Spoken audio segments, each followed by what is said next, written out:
এখন বাজে 8:30। তো 8:30 বলতে আজকে একটু লেট হয়ে গেছে মেয়েদের খাওয়াতে বলতে কালকে রাতে আমার ঘুমাতে গেলে 12টা না হলে 11টা বেজে যায়। আর কখনো ছোটো মেয়েটা আগে ঘুমিয়ে পড়ছে, কখনো বড় মেয়েটা আগে ঘুমিয়ে পড়ছে। তো দুই মেয়েকে ঘুমাতে ঘুমাতে সেই 12টা 11টা 11:30 বেজে যায়। তো যাই হোক, তো ছোটো মেয়েটার শরীরটা খুব একটা ভালো না।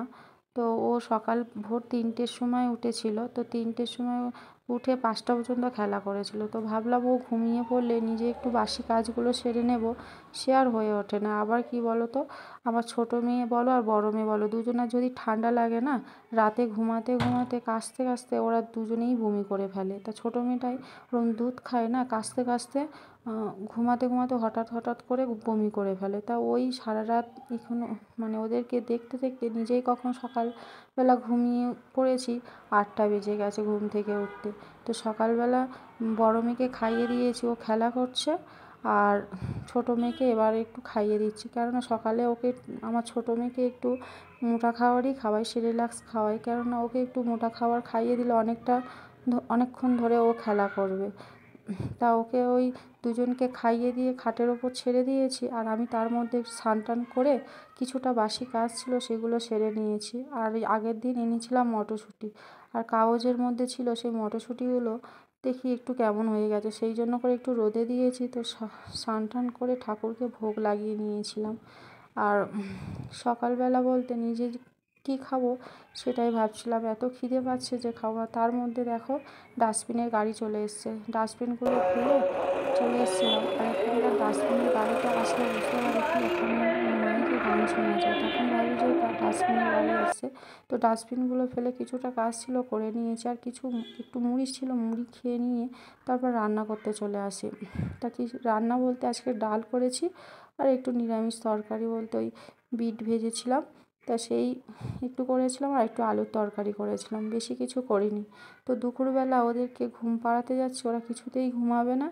আর এই স্নান করেছিলাম, মাথা ছানা হয়নি।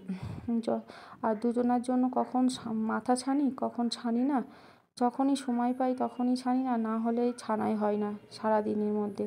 তো ওরা দুই বোনই খেলা করছে, আমি ভাবলাম যে একটু মাথাটা ছেনে নিই। তার মধ্যে দেখো দুজনার বদমাশি, এত বদমাশি করে সারাদিনের মধ্যে না, আমি নিজেই পাগল হয়ে যাই। আর ওকে আমি বলছি তুই দিদি আর বদমাশি করবি, তো ওই হাসছে।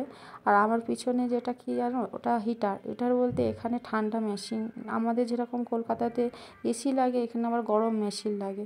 তো যাই হোক, দুপুরবেলা ওরা ঘুমায়নি, ওদেরকে দুজনকে নিয়ে একটু বাজারের দিকে চলে এসেছিলাম। আর এখানে না গো, পাহাড়ের মধ্যে দেখো নেপালিদের প্রচুর খাবার আছে, কোনো বাদাম, আখরোট, মানে বিভিন্ন ধরনের বাদাম, আর কী বলে ভুট্টার দানা, আবার সব রকম দানাই পাবে, শিমের দানা ইত্যাদি তুমি জিনিস পাবে। তো একটু বাজার থেকে সবজি বাজার করে এনেছিলাম, ভাবলাম একটু সুজির হালুয়া বলছি, গাজরের হালুয়া বানিয়ে নিই। তো গাজরের হালুয়া খাওয়ার ইচ্ছে হচ্ছিলো, বাচ্চাগুলোও খাবে, নিজেও খেয়ে নিলাম। তো কিছুটা বাদাম দিয়েছিলাম, বাদাম ছিল বাড়িতে যেটুকু, অল্প একটু বাদাম দিয়েছিলাম। আর এখানে বলতে ঘিগুলো না বসে যায়, ঘি বলো মধু বলো, এখানে এতই ঠান্ডা সবসময় দেখি বসে যায়। আর আমার বর বলতে আমার কাছে বেশি দিন থাকে না, আমাদেরকে এনেছিলাম ঘুরতে, কিন্তু ঘুরতে এসে আমরা নিজেই ফেঁসে গেছিলাম। তো বর আমাদের কাছে সেই মাসে এক মাস বাদেই আসে, খুব কমই আসে। তো যখন সময় পায় আসে, কখনো অফিসে আটকে যায়। তো যাই হোক, বিকেলবেলা ওরা খাবার খাচ্ছিল আর আমি একটুখানি সুজির হালুয়া খাচ্ছি।